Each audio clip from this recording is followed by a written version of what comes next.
Hello guys, ngayon nandito tayo sa ating farm, sa ating lakatanan specifically, no? So ngayon bibigyan ko kayo ng update.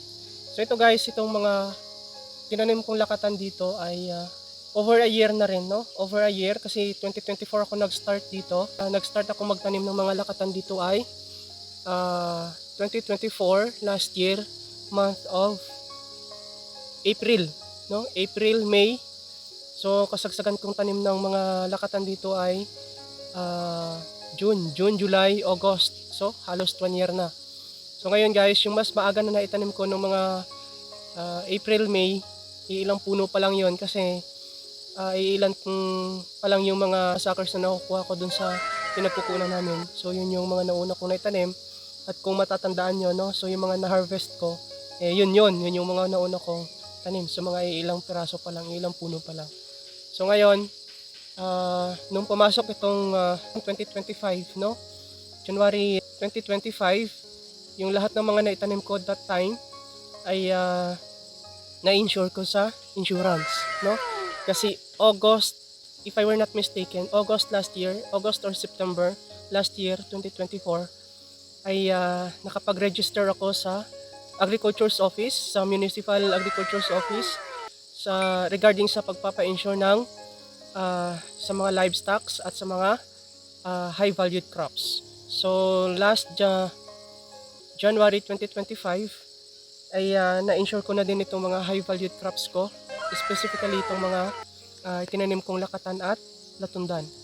So yung papaya din sana, kaso yung papaya, ang pagpapa-insure pala ng papaya ay dapat once 3 days after mo siyang maitanim, dapat ay ma-applyan din ng insurance. So mali yung timing kasi yung sa papaya ko dati ay mas baga ko siyang naitanim.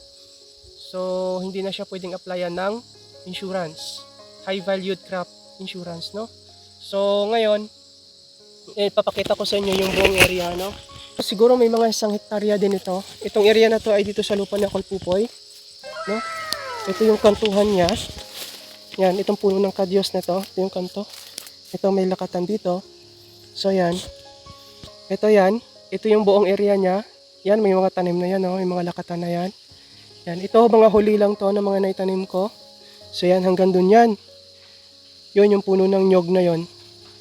Yan, yung kantuhan ng nyog na yan, yung maliliit sa taas. Punta doon, hanggang doon. Yan, basta yung may mga kanto ng saging na yan, yan yon, pababa. Hanggang doon, yung puno ng nyog na yon, yung puno ng langka na yan, tapos yung puno ng mataas na kahoy na yan, dyan yan, hanggang doon yan. So yung ilalim na yan, puno na yan ng lakatan. So last January, ang na-insure ko dito guys is nasa 350 na puno ng lakatan. Tapos meron akong halos 50 puno na latundan naman. So yun yung na-applyan ko na ng insurance sa Municipal Agriculture's Office, under siya ng Philippine Crop Insurance. So ngayon, eto hindi pa to mga kasama. Yan, hindi pa yan mga kasama. Basta itong nandito sa area na to, hindi pa yan mga kasama. Ayan o, ang gaganda na. So yan. Ang naisama ko lang noon ay yung nandun sa may area na yon, no?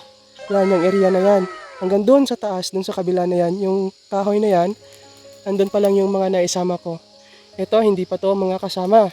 So ngayon, pagpasok ng 2026, itong mga nandito, bibilangin ko ulit lahat yan, iisa-isahin ko yung mga puno, yung spots, no?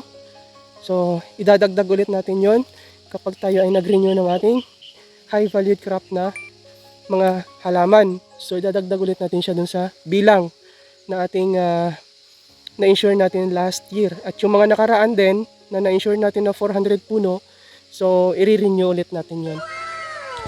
So, ngayon guys, approximately, siguro mga nasa 600. Tansya ko lang ha, 600. More or less, 600 puno na itong mga naandito ko na itanim, no? Nalakatan. Kaya kapag ito ay mga nagsabay-sabay na, ay talagang aalagwa yung bunga nito. Ay hinihiling ko na sana ay mabigyan tayo ng magandang presyo, no? At sana ay huwag talagang lapitan, ilayo tayo sa bagyo, no? Kasi talagang kawawa yung mga tanim, lalo't ito ay lakatan. So napakasela nito sa malalakas na hangin. Ayan na siya, no? Ayan, no? Ayan. Diba? Ang lalaki. So, kung makikita nyo, no, mapapansin nyo yung mga blue na yan.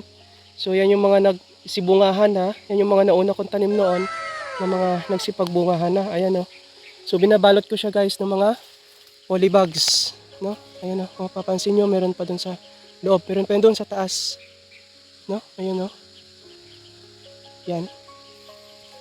So, ang kaganda na nila. Lulusog na. Kaya mahirap din guys mag-maintain, lalo na ako yung mag-isa lang nandito sa field, mag-maintain ng linis. See, nakikita nyo yan, diba, no? Lalaki na, itong mga malalaki na to, mga magbibigay na din yan ng mga puso, magsisipag-pusuan na din yan. Yan.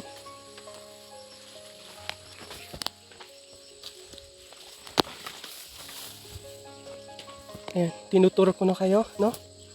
So, hindi siya sabay-sabay guys, kaya mapapansin nyo, merong maliit, merong medyo malaki, meron ng mga malalaki doon. Ayan, kasi hindi nga yan sabay-sabay na mga itinanim ko. Kasi yung mga pinagkukunan ko ng suckers niyan, kung ano lang yung lumalabas galing doon sa puno niya, yun lang yung mga nakukuha ko, kaya hindi sabay-sabay. Tapos meron pa mga bagong tanim dito. So yan lang yung mga ginagawa ko dito guys. Basta may makita akong suckers, bagong suckers, ayan yung ginagawa ko, tinatanim ko. No? So yan. Itong spots na to dito, ito, sabay-sabay ko itong itinanim. Kaya kapag ito ay sabay-sabay na namunga, ang gara nito. Ayan ah. Yan nasa baba na yan. Ito mga pabunga na to, mga malalaki na oh. So yan. Ito sabay-sabay ko itong tinanim itong area na to dito. Yan, itong pulo na to. Sabay-sabay yan. Kaya kapag yan ang namunga, sabay-sabay din yan. Ang ganda niyan tingnan. No? At yun lang yung tip guys, no? Kapag kayo magtatanim ng mga high valued crops, no? Make it sure na kayo ay makapag register muna sa inyong mga municipal agriculture office. Mag-register muna kayo under siya ng Philippine Crop Insurance.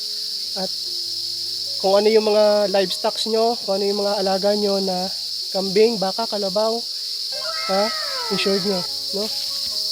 Sa mga tanim naman, kapag yung mga high valued crops like mais, pakwan, papaya, ito gaya nito, saging, lakatan at tundan, i-applyan nyo ng insurance guys, no? Kasi in the first place, kapag nagkaroon siya ng mga kalamidad at nasira, so yung pagod sa pagtatanim natin, sa paghihintay natin, sa pagmimintina ng pagpapalaki, hindi siya masayang, no? At least kahit papano, since naka-insure, kahit papano may makukuha tayo sa, meron tayong aasahan, meron tayong makukuha sa Department of Agriculture, no? So, yun lang, isa lang din yun sa mga tip na pwede kong ma-share sa inyo at pwede nyo gawin, no? Ayan. Lalaki na. Nakakatuwa lang guys pag masdan yung mga tanim. Kasi bukod sa malalaki na at kapag marami, kumakapal na siya, maganda na siyang tingnan lalo na kapag sa malayo. So yun lang guys. Thank you for watching and see you on our future vlogs. Bye!